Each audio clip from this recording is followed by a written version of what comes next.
J'espère que vous allez bien, j'espère que vous vous portez bien. Alors hier le 27 mars 2024, plutôt c'était pas hier, c'était avant-hier. Ouais, j'ai pas voulu en parler franchement. Mais tellement j'ai été interpellé sur cette affaire, par des amis algériens et par des amis marocains. Parce que moi j'ai des amis, je suis algérien, mais j'ai aussi des amis marocains, je suis fier de l'être, de les avoir. Comme je suis très fier d'être algérien, je suis aussi fier d'être un maghrébin. Et je suis attaché à la paix, à la fraternité entre les deux pays. Notre engagement là-dessus, notre engagement dans la désescalade et dans d'essayer de tisser des passerelles pour réconcilier les deux pays est un engagement fondamental qui fait l'identité d'Algérie et que nous défendrons jusqu'au bout. Alors, le 26 mars dernier, Ahmed Attaf, le ministre des Affaires étrangères algérien, s'est exprimé sur la fameuse affaire des confiscations des biens de l'ambassade d'Algérie qui a marqué le début du mois de Ramadan. Au début du mois de Ramadan, cette affaire a éclaté entre le 13 et le 15 mars. Il y a eu une énorme polémique. Alors, le ministre algérien des Affaires étrangères nous a étonnés.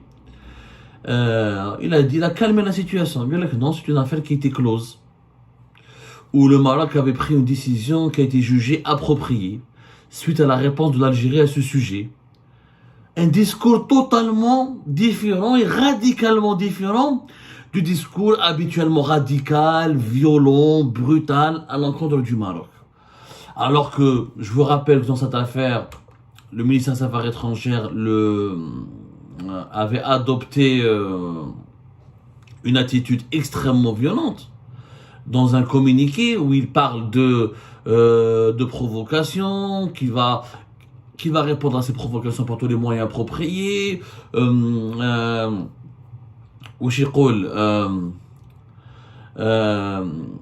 le gouvernement, dans son communiqué du 17 mars, ça c'était 17 mars, ou le Barah, on a le 26 mars, 10 jours après, le langage, les mots, le vocabulaire, l'attitude du régime algérien dans ce dossier a totalement changé.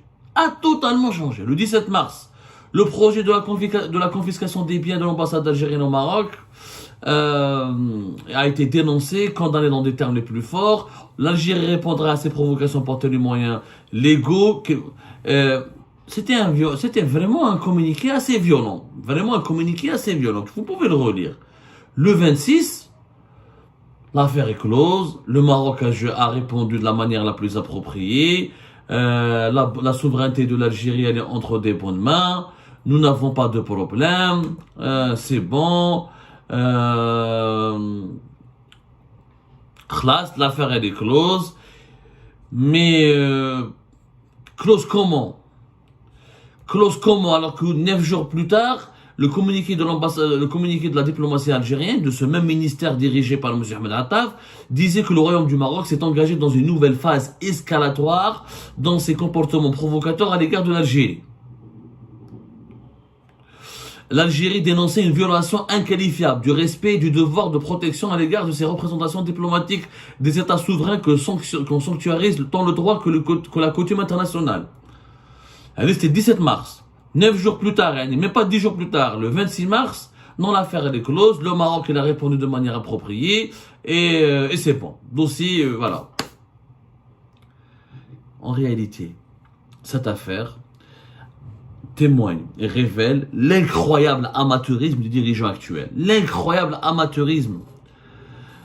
L'affaire elle est close, pourquoi? Parce que le Maroc n'a pas réagi officiellement. Il n'y a pas eu de réaction officielle, il y a eu juste une réaction officieuse.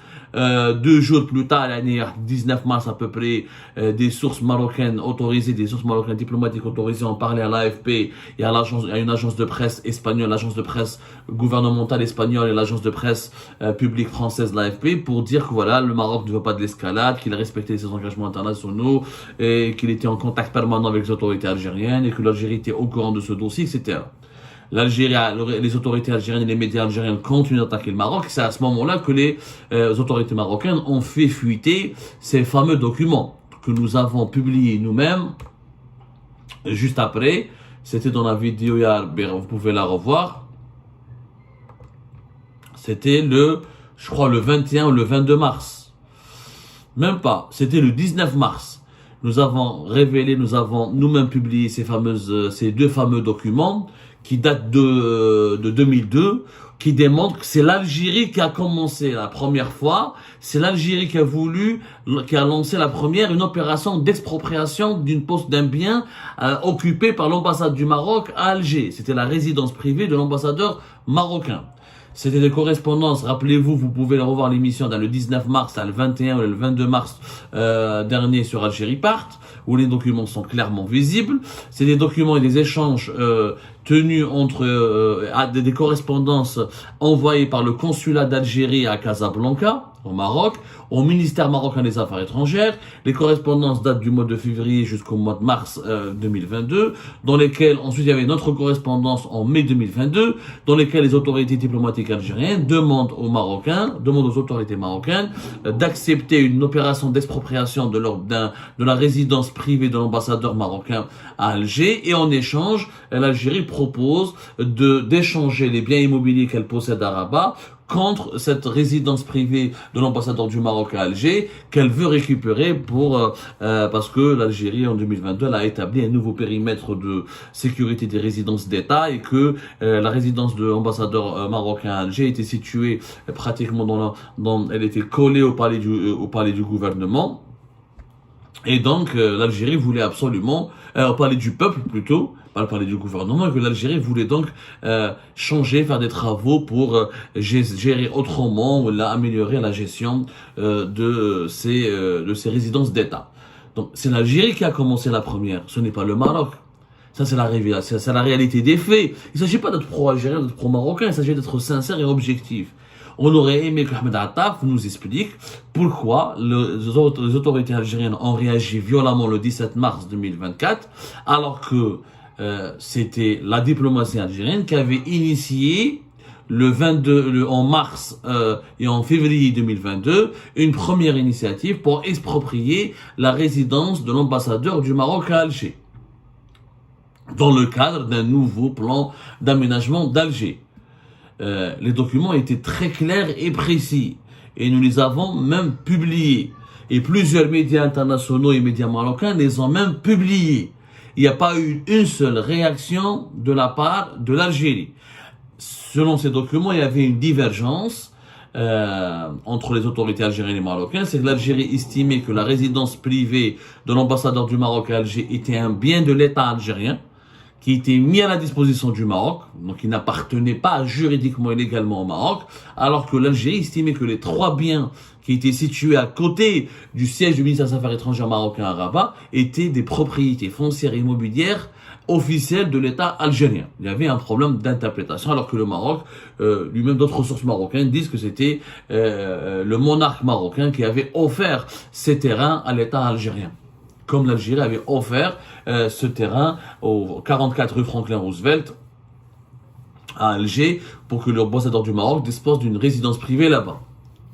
Donc il y avait des problèmes d'interprétation, ou des problèmes il y avait des divergences qui auraient pu être réglées dans le cadre du canal diplomatique, dans les négociations et des pourparlers.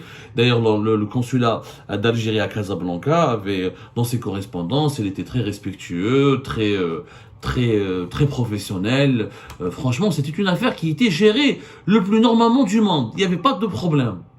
Soudainement, l'Algérie, le 17 mars, a déclenché une crise. Parce que dans le bulletin officiel des annonces sur le journal officiel marocain, on annonce une opération d'expropriation des 3 biens immobiliers et fonciers de l'État algérien. Sauf que les autorités algériennes étaient au courant depuis 2022 que le Maroc allait récupérer des biens à Rabat, et que l'Algérie, devait récupérer des biens à Alger. Donc il y avait des négociations. Dès le départ, depuis 2022, les documents sont clairs. On ne peut pas nier, on ne peut pas les cacher. Et ce sont des documents écrits, encore une fois, et rédigés par l'ambassade d'Algérie, par le consulat d'Algérie par le consulat d'Algérie à Casablanca. ما نقدروش نقولوا باللي y avait un secret ou la malabalish ou personne ne peut nier ça.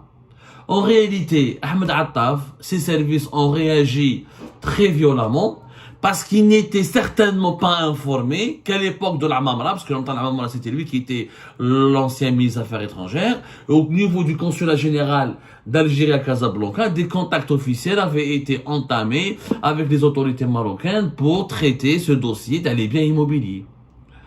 Donc, en fait, il y avait un manque de coordination extrêmement grave. Je dis bien un manque de coordination extrêmement grave qui a abouti malheureusement à une attitude algérienne déraisonnable et irrationnelle, parce qu'il aurait suffi, c'est simple, il aurait suffi juste que les autorités algériennes fassent leur travail et contactent le consulat d'Algérie à Casablanca pour comprendre qu'est-ce qui s'est passé. Clair, l'air net précis, l'affaire a été montée de toutes pièces en fait. Il n'y avait pas de polémique. Les deux pays, il n'y avait ni violation de la souveraineté de la part du Maroc contre l'Algérie, ni violation de la souveraineté de l'Algérie contre le Maroc. L'Algérie avait commencé la première, elle a demandé une expropriation. Le Maroc a dit, ok, nous aussi on a envie de récupérer des biens qui vous appartiennent parce qu'on a envie nous aussi de faire des travaux d'extension de notre ministère des Affaires étrangères. Négocier ensemble. Comment on peut négocier? L'Algérie avait fait des propositions, le Maroc avait fait des propositions. Normalement, le cercle diplomatique aurait dû être actif toujours. On aurait dû continuer à traiter ce dossier dans les coulisses. C'est une affaire protocolaire. Il n'y a pas de violence, il n'y a pas d'attaque. Le Maroc n'a pas voulu attaquer l'Algérie. L'Algérie n'a pas voulu attaquer le Maroc. Parce qu'on aurait pu dire, c'est l'Algérie qui a commencé la première. Donc, est-ce que l'Algérie voulait pour autant violer la souveraineté du Maroc? Non, elle a juste dit que voilà, on a un nouveau plan de réaménagement, on aimerait récupérer ce bien, comment vous indemniser, comment pouvoir le récupérer, négocions, on vous donne des biens à Rabat, on récupère un bien à Alger, ou cela d'Anbé. ما كاش يعني ما كاش هاي مكتوبة يا جماعة راهي مكتوبة في les documents officiels signé par le consulat général d'Algérie à Casablanca. Dans le cadre de l'exécution du plan d'aménagement directeur de la ville d'Alger, notamment le réaménagement de sa partie centre, comme le Sidi Mohamed, englobant la périphérie immédiate du Palais du Peuple, monument historique classé, il a été procédé par les services du domaine national au recensement des biens situés dans le périmètre objet de ce rapport. De ce fait, et en raison de sa proximité au Palais du Peuple et donc de son implantation dans le projet de zone d'État, à aménager le bien situé au 44 rue Franklin Roosevelt, mis à titre gracieux depuis 1991 à la disposition de la mission diplomatique du Royaume du Maroc pour les besoins de résidence de son ambassadeur, se trouve ainsi inclus dans la future zone des travaux. Voilà. Aussi, compte tenu de ce qui précède, le gouvernement algérien a décidé d'engager une opération d'expropriation pour cause d'utilité publique de certaines propriétés de cette zone et par conséquent de reprendre possession de la résidence de l'ambassadeur de la mission marocaine. Une évaluation domaniale de ce bien sera établie par les services concernés et considérée dans l'opération d'échange ou de rétrocession qui pourrait toucher le siège de notre section consulaire à Rabat, sur la base de laquelle des indemnités compensatoires pourraient être versées. Ah, c'est clair, c'était le 14 mars 2022. Le dernier échange, le 14 mars 2022, entre le consulat général de l'Algérie à Casablanca et le ministère, et la direction du protocole du ministère marocain des Affaires étrangères de la coopération africaine. Donc il n'y avait pas de problème. Les échanges étaient cordiaux, étaient respectables et étaient respectueux. Donc il n'y avait pas de crise. En réalité, comme il y a le Ahmed Attaf, il a été incompétent dans cette affaire. Il y a eu un buzz médiatique. Il y a eu des médias marocains où la français et marocains ont révélé que le Maroc s'apprêtait à exproprier les biens de l'Algérie. Le ministère des Affaires étrangères n'a pas pris le temps nécessaire de vérifier ce dossier. N'a pas pris le temps nécessaire de contacter le consulat général d'Algérie à Casablanca. N'a pas revu ses archives. Il n'y a pas eu une bonne coordination entre les services du ministère des Affaires étrangères. Et le ministre a demandé à sa direction de communication de rédiger un communiqué virulent pour allumer le Maroc, pour le descendre, pour l'insulter, juste pour faire plaisir à Abdelmajid Tebboune et à la présidence algérienne qui conduit, vous le savez, une politique anti-marocaine très radicale. Ils ont voulu, la diplomatie algérienne, Ahmed Attaf a voulu faire du buzz. Où il a voulu faire du buzz, où il a été contraint par la présidence de réagir violemment pour attaquer les Marocains, pour les insulter. Alors qu'en réalité, il n'y avait pas de problème. Les négociations étaient en cours depuis 2022 et les accords étaient en train d'être négociés pour que chacun des deux États récupère un bien qui lui appartenait. ou là pour qu'il soit indemnisé, ou là pour qu'il puisse récupérer ou la céder son bien sans qu'il soit lésé. Il n'y avait pas de crise. On a provoqué une crise dans laquelle l'Algérie est sortie ridiculisée, discréditée. En réalité, tout prétexte pour insulter le Maroc, ou là pour l'attaquer, ou là pour le violenter, ou là pour le brusquer, ou là pour le brutaliser, est utilisé par le régime algérien. Il suffit qu'un média marocain, il insulte l'Algérie, ou un média privé, il attaque l'Algérie, les autorités officielles algériennes réagissent et attaquent et contre-attaquent. On veut juste alimenter la polémique, on veut juste créer l'escalade, on veut juste créer la tension. Tout est bon pour alimenter un sentiment de guerre contre le Maroc. Et là, on que l'affaire elle est close. Il n'y a pas eu d'affaire. L'affaire n'est pas close parce qu'il n'y a pas eu d'affaire. On a préfabriqué une affaire pour essayer encore une fois, de faire passer le Maroc pour le méchant. Ça a échoué parce que ce sont des amateurs.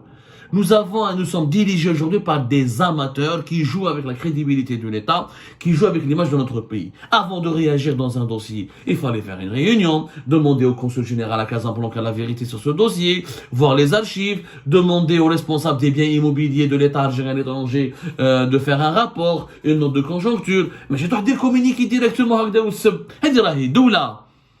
dans un parti politique, ou là dans une entreprise en siège, ou là on appelle les cybercafés, ou là c'est pas un compte YouTube, ou un compte Twitter, ou un compte Facebook. C'est l'amateurisme consternant des dirigeants algériens aujourd'hui qui a été révélé dans sa splendeur par cette affaire des biens immobiliers de l'État algérien au Maroc. C'est consternant. Est-ce que les dirigeants algériens vont tirer la leçon? Je n'en suis pas sûr.